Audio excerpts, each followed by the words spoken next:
St. Claude Felcher, Preston OttersTV, and it's a series wrap-up, and it's the wrap-up of Preston Leinenbach's tenure as Director of Communications, and the Otters lost 2 out of 3 to Tri-City.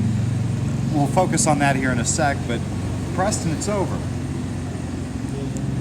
The emotions. Are you as sad as I'm sad? It hasn't sunk in quite yet. Probably just because I know I'm still gonna be in town. I'm still gonna be able to come to games and see everybody. I mean, the things that have happened in the last few weeks. I mean, a month ago I had no idea. It's kind of weird how things work in mysterious ways like that. For a while, you think you're kind of a lifer, you'll be here forever, but things change quickly. Paths and endeavors change, and moved on and turns into a new full-time position elsewhere. But it's been an indescribable ride. Indescribable. That might be our word of the. There's just a lot of things that obviously I can't really talk about on air, on the camera, that I will always remember. And there's still a lot more memories to be made and written. But in terms of my full-time tenure here, a lot that I guess I'll just keep to myself. Yeah. No, and you have to keep to yourself until a book release comes out, right? Right, when the book comes out. Well, until the book comes out. Man, I can remember Preston being the studio op for our WUEV radio broadcast when he was still an undergrad at the University of Evansville. And then after 2016, you had reached out to me about an internship possibility. We have what I won't even call an interview. It was more of a discussion that day. You get that position and then kind of just ascended up in such a quick time.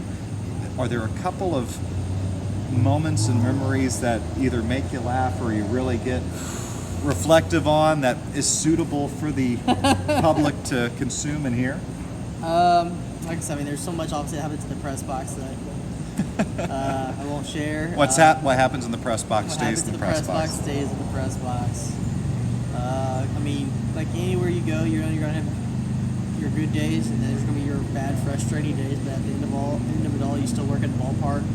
But in terms of, when it comes to mine, so many obviously relationships, and the interns that come in year out, even front office staff members, the players. We tend to let loose, relax, have fun. Playing some staff games on the field that. Sometimes get pretty intense, I would say. Kifleys. Of course, the after Boston After Dark activities, Kipleys. When Chicago was still open, we would go for trivia night as some of the staff members. So a lot of fun memories there. Barlow's on Wednesdays. A lot of fun times. And just the creativity of some of the theme days and theme nights and promotions we've had since I've started here. Especially in 2017 and 18, where we really went outside the box on a few of those, like was it Olympic Day? Yes, Olympic Day. The Boston Field History Appreciation Day, which it always deserves, but the execution of that day in particular was just some funny backstories. A lot of backstories more than anything that I wish I could share. But like I said, it'd be in the book. One thing I will share is when we talked for the first time at this ballpark in what was still the winter of 2017, Jake Riffert was there, and he'll, to a man, kind of vouch for what we're saying. We talked about things that we wanted to do here. Yeah. Things we wanted to build. It's so funny because anytime you like an interview or you try to talk to management or executive, they always say, what's kind of a 5-year plan? We laid it out in 2017, and during kind of take out 2020 right. for in-season activities, still on the job. We've done that, and here it is, basically 5 years later. So, and everything we talked about, we did. We did. And more importantly, I was only in the role for 1 year. Preston the last 4 years did. And one final thing, I think 2020 for all of us was extremely difficult for one reason or another. My favorite thing about 2020? Doing the virtual broadcast? Virtual broadcast.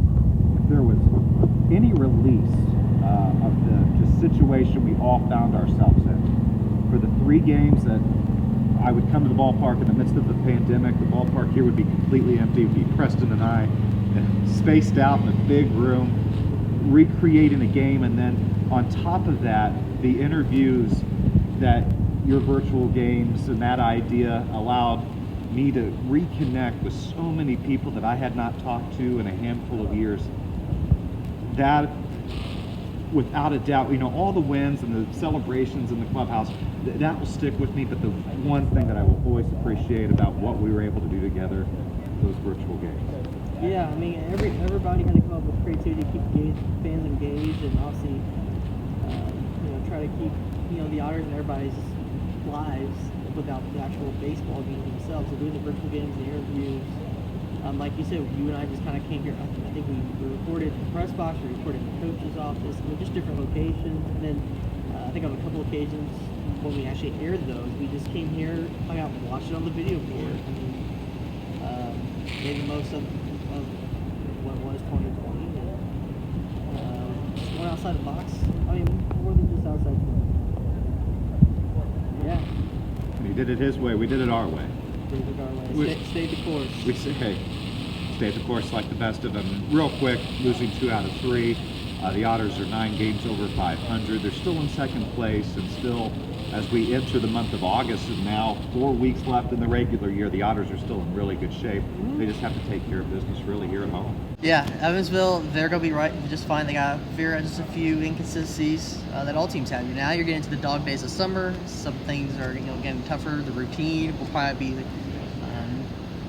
less, physical throughout the day. They try to just rest up for the game itself now at this point.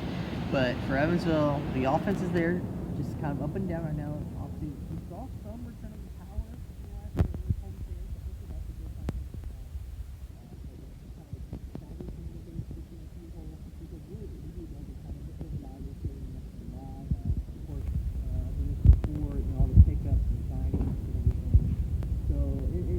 there's no reason to panic. The Otters are going to be fine. Thankfully, Washington, they had a couple of losses this season. The Otters this year didn't really change the standings a whole lot. And Otters face Washington a few more times in August, so it helps out the cause there. Yeah, and the Otters, after a quick 3-game trip to Avon, Ohio, to take on Lake Erie, will be back at Bossy Field over the weekend. He is for every one night. A couple other fun promotions as well, including Dog Days of Summer on that finale, and tickets are still on sale at EvansvilleOtters.com. Preston, it's been a privilege, man. It's been fun and a pleasure with everybody here. I know everybody's out and busy. Yeah, we'll definitely can't forget. It's been a blast. Preston Linebach, St. Cloud Vulture. This has been OttersTV.